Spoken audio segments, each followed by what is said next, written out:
ಇನ್ನು ಈ pen drive ವಿಚಾರವನ್ನ ಯಾರಿಗೂ ಒಬ್ರಿಗೊಬ್ರು ಶೇರ್ ಮಾಡಬಾರದು ಅಂತ SIT ಏನೋ ಈಗಾಗಲೇ ಆದೇಶವನ್ನು ಕೊಟ್ಟಿದೆ.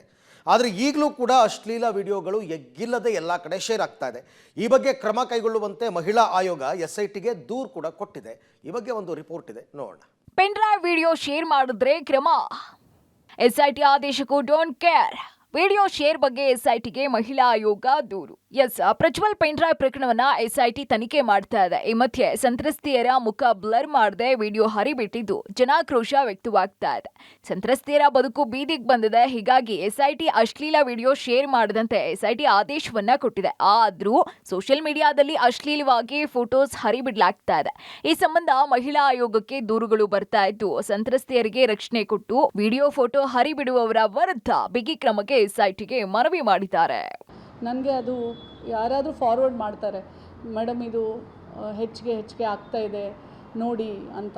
ಇದು ಬಂದು 2-3 ದಿನ ಕಳೆದ ತಕ್ಷಣವೇ ನಾನು ಪೊಲೀಸ್ ಮಹಾನಿರ್ದೇಶಕರಿಗೆ ನಾನು ಪತ್ರ ಬರೆದಿದ್ದೀನಿ. ಯಾಕೆಂದರೆ ಈ ಥರ ಆಗದೆ ಇರೋಂಗೆ ನೋಡ್ಕೊಳ್ಳಿ, ಎಷ್ಟೊಂದು ಹೆಣ್ಣು ಮಕ್ಕಳ ಒಂದು ಗೌರವದ ಘನತೆಯ ವಿಷಯ ಆಗತ್ತೆ ಅಂತ ನಾನು ಅವತ್ತಿನ ದಿನವೇ ನಾನು ಬರೆದು ಪೊಲೀಸ್ ಮಹಾನಿರ್ದೇಶಕರಿಗೆ ಕಳಿಸ್ಕೊಟ್ಟಿದ್ದೀನಿ.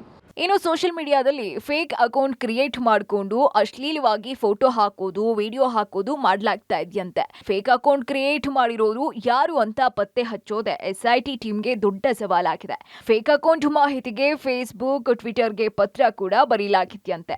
ಅವರು ಕೆಲವೊಂದು ವಿಚಾರ ನನಗೇನು ಹೇಳಿದ್ರು ಅಂದರೆ, ಈ ಫೇಸ್ಬುಕ್ಕು, ಟ್ವಿಟರು, ಇನ್ಸ್ಟಾಗ್ರಾಮು ಮತ್ತು ಯೂಟ್ಯೂಬು ಇದೆಲ್ಲ ಫಾರಿನ್ ಅವರು ನಡೆಸ್ತಾ ಇರೋದ್ರಿಂದ ಅದನ್ನು ಡಿಲೀಟ್ ಮಾಡಲಿಕ್ಕೆ ಮತ್ತು ಯಾರು ಅಂತ ಗುರ್ತಿಡಿಯಲಿಕ್ಕೂ ಸಹ ನಮಗೆ ತುಂಬ ಸಮಯ ಬೇಕಾಗ್ತದೆ.